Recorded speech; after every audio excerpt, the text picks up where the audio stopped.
Being kind without boundaries turns into self-betrayal, and most people don't even notice when it starts happening. It feels small at first.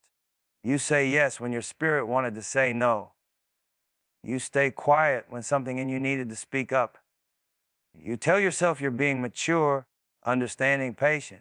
But over time, those small moments stack up. And one day you look in the mirror and don't recognize the person staring back at you. Not because you lost yourself all at once, but because you slowly handed pieces of yourself away to keep other people comfortable. Kindness is powerful, but power without control becomes weakness.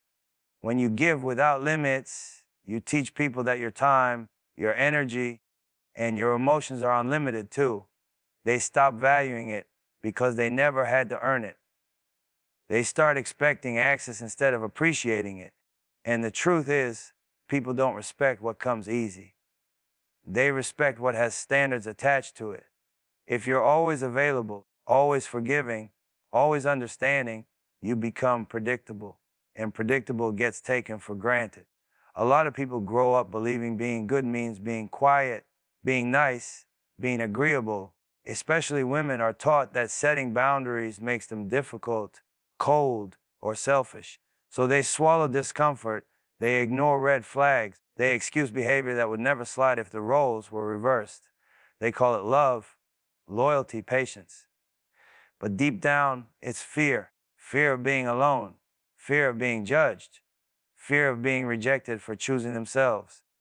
And fear will have you betraying your own needs just to avoid temporary discomfort. Every time you ignore your intuition to keep the peace, you send yourself a message that your feelings don't matter. Every time you tolerate disrespect to avoid conflict, you tell yourself that being accepted is more important than being honored. That's how self-betrayal happens. Not in dramatic moments, but in quiet decisions where you choose someone else's comfort over your own truth. And the cost of that isn't just emotional. It shows up in your confidence, your health, your ambition, and your ability to trust yourself. Boundaries aren't about pushing people away. They're about teaching people how to show up around you. They're the difference between giving from strength and giving from obligation. When you have boundaries, your kindness becomes intentional instead of automatic. You give because you want to, not because you feel guilty. You help because it aligns with you, not because you're scared of saying no.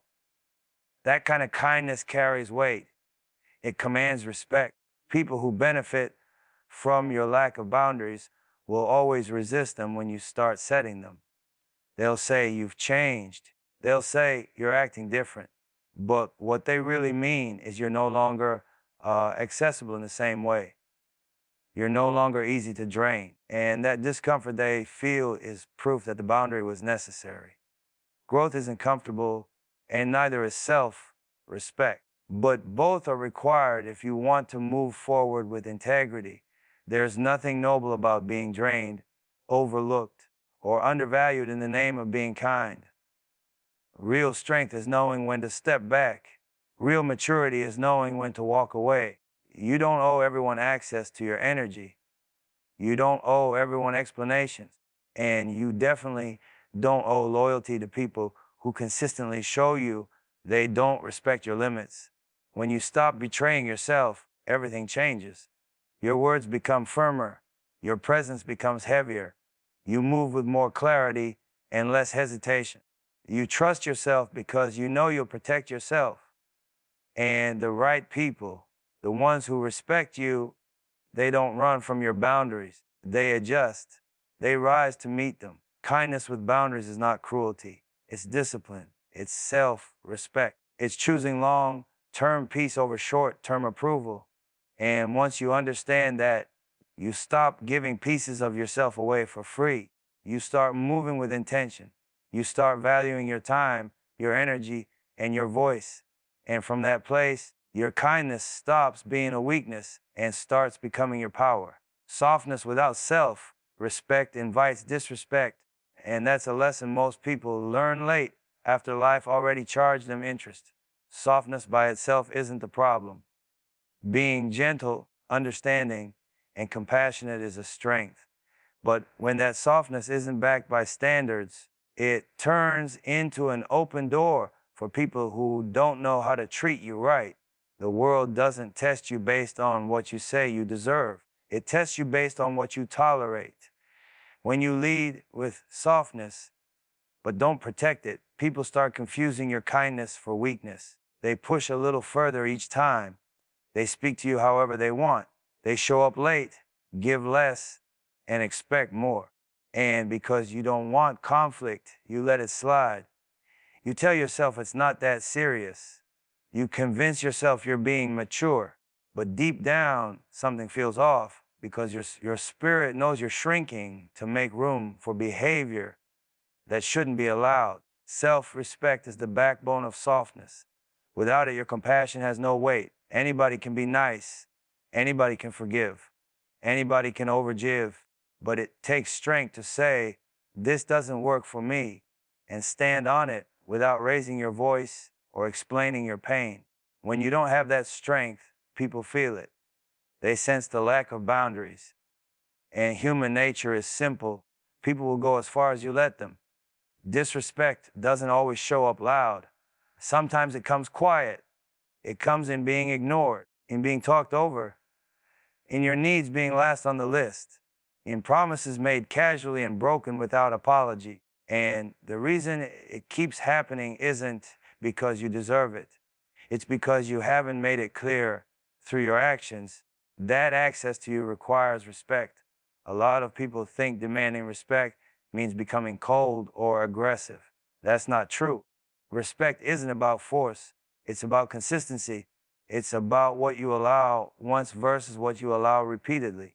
When you laugh things off that hurt you, when you keep giving chances without change, when you stay where you're not valued, you silently communicate that your boundaries are flexible.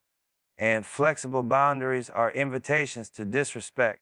Softness without self-respect also drains your confidence. Every time you don't speak up, a little bit of your voice disappears. Every time you accept less than you deserve, your standards lower. And over time, you stop trusting yourself. You start questioning your instincts. You start thinking maybe you're asking for too much, when in reality, you're asking for the bare minimum. People who respect themselves move differently. They don't rush to prove their worth. They don't chase validation. They don't argue their value. Their presence speaks because their actions are aligned. They can be kind and firm at the same time, calm but unmovable, giving but not available to everyone. That balance is what commands respect, even in silence. The truth is, some people only understand boundaries when they feel them, not when you explain them, not when you hope they'll change, but when your behavior changes, when you stop answering every call, when you stop fixing what you didn't break, when you stop rewarding inconsistency with loyalty. That's when the dynamic shifts, not because you became mean, but because you became clear. Softness should be a choice, not a default. It should be something you offer to those who prove they can handle it.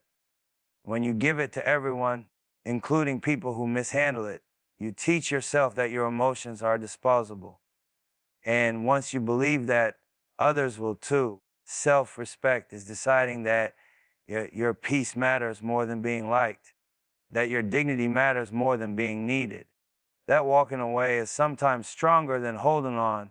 And once you embody that, disrespect has nowhere to land. People either step up or step away. Both outcomes protect you. Softness backed by self-respect is powerful. It's calm confidence. It's knowing who you are without needing approval. It's being warm but not accessible to disrespect.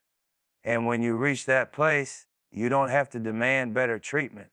You naturally receive it because you've already decided within yourself that anything less is unacceptable.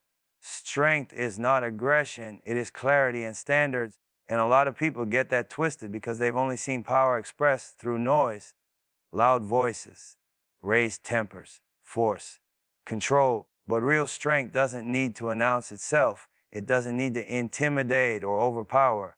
It shows up calm, grounded, and certain. The kind of strength that comes from knowing who you are, what you stand for, and what you will not tolerate even when nobody is watching. Aggression is often insecurity in disguise. It's what happens when someone doesn't trust their position, so they try to dominate the room. Strength is the opposite. Strength is being able to sit in silence and not feel the need to explain yourself. It's being able to walk away without slamming doors. It's choosing discipline over reaction. When you have clarity, you don't move emotionally. You move intentionally. Clarity means you understand your values. You know what aligns with you and what doesn't. You don't entertain confusion, mixed signals, or half effort. You don't need to argue about respect because you don't stay where it's missing. That's power. Not the kind that scares people, but the kind that makes them adjust. When people realize you're not desperate for approval, they approach you differently. Standards are the guardrails of your life. They protect your energy, your time, and your focus. Without them, you're reacting to everything and everyone. With them, you're selective. You don't let emotions run the show. You let principles lead. And that takes strength because it's easier to react than to respond. It's easier to lash out than to stay composed. It's easier to explain yourself than to let your actions speak. A lot of people confuse being firm with being mean. They think saying no makes them cold. They think enforcing boundaries makes them difficult. But that's only true for people who benefited from you having none. When you stand on your standards, the right people don't get offended. They respect it. They see it as structure. The wrong people feel threatened because they can't cross lines anymore. Strength shows up in consistency, in doing the same thing on your worst day that you do on your best, in not lowering your standards because you're lonely, tired, or under pressure. Anyone can be strong when things are going well. Real strength shows up when it would be easier to compromise yourself for temporary comfort, but you don't. Clarity also means you stop explaining your decisions to people who aren't responsible for your outcomes. You don't owe everyone a reason. You don't need to justify your growth. When you move with purpose, your life becomes quieter. Less drama, less chaos, fewer reactions, more direction. And that's when you start winning in ways people can't see but definitely feel. Aggression burns energy. Strength preserves it. Aggression looks for conflict. Strength avoids unnecessary battles. You don't need to prove anything when you're secure. You don't need to be the loudest voice in the room. Your presence already speaks. Your discipline speaks. Your results speak. Standards will cost you access to certain people. That's the price of peace. Not everyone can come where you're going. Not everyone deserves front row access to your life. And being strong enough to accept that without resentment or guilt is a level of maturity most people never reach. When you operate from clarity, you stop chasing validation. You stop reacting to disrespect. You stop arguing with misunderstandings. You let life filter people out for you. That's not weakness. That's wisdom. That's strength refined. In the end, strength isn't about how hard you push. It's about how steady you stand. It's about choosing alignment over approval, standards over shortcuts, discipline over ego.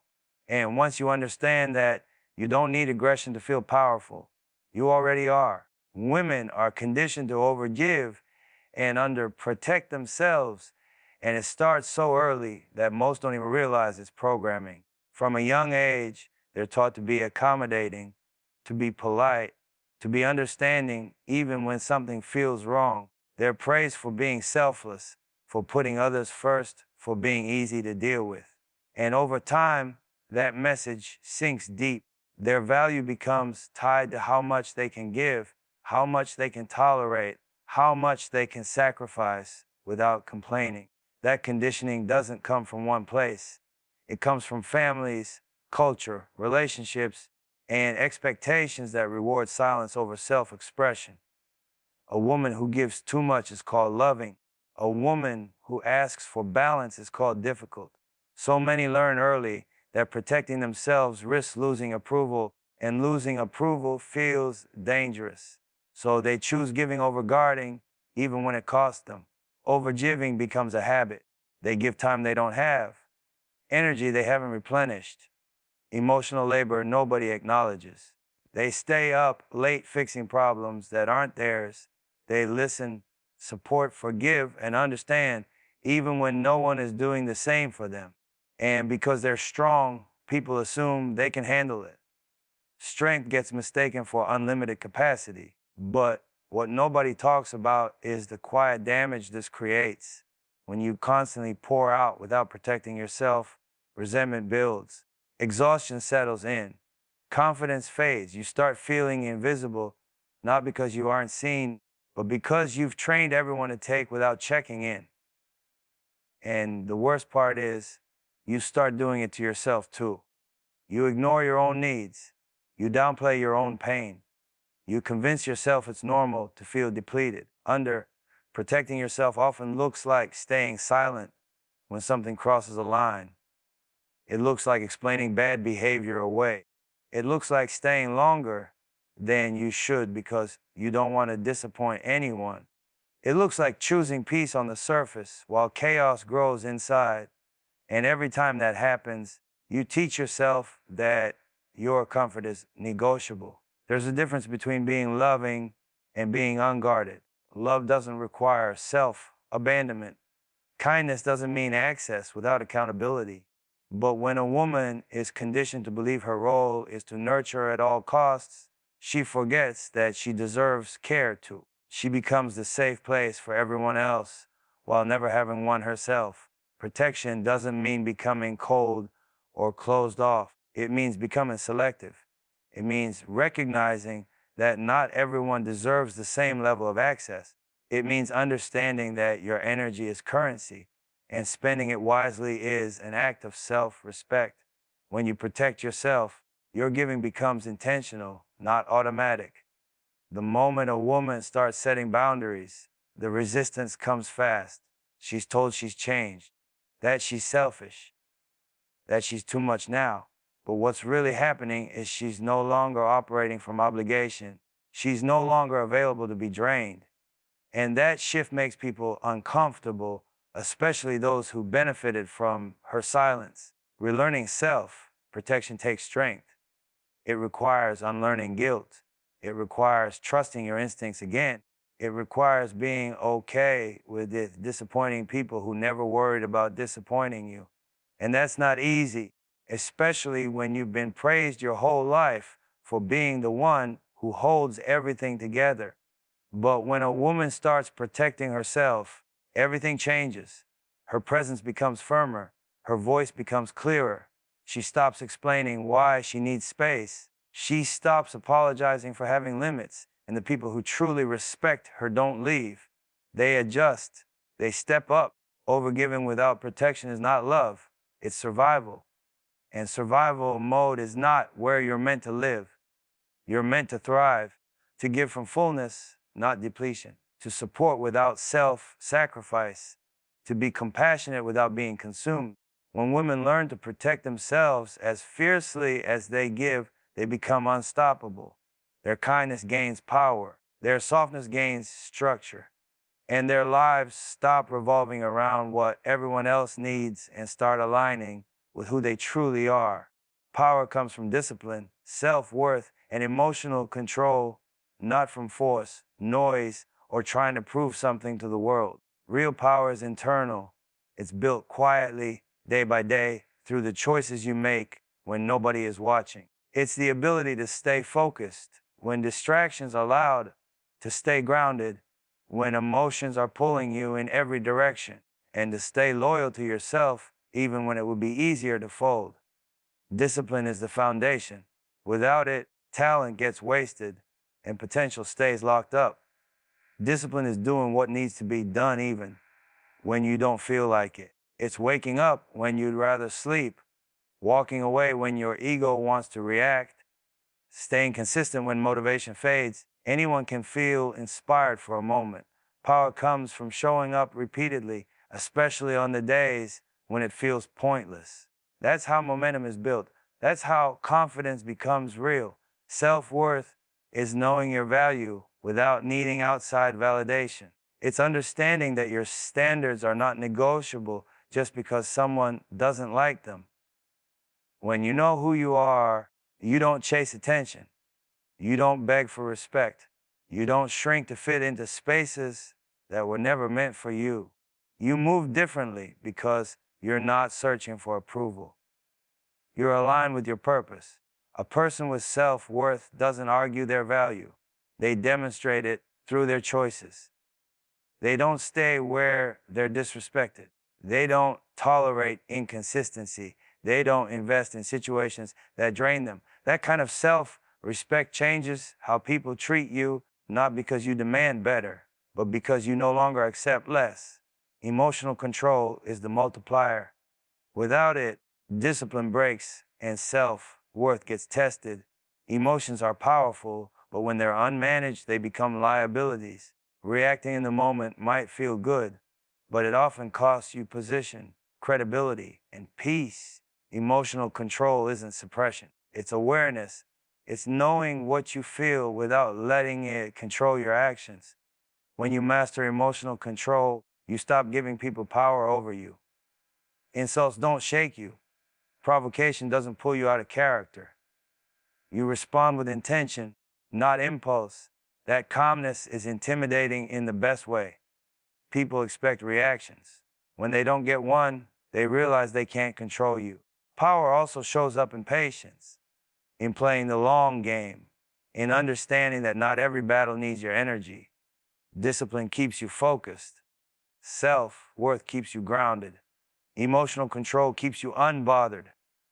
Together, they create a presence that doesn't need to announce itself. It's felt. A lot of people confuse power with dominance, but dominance is loud and temporary. Real power is quiet and lasting. It doesn't rush. It doesn't chase. It doesn't need to be seen to be effective. It builds leverage over time. And leverage comes from consistency, not intensity. When you operate from this place, your life becomes intentional. You choose your circles carefully. You invest your energy wisely.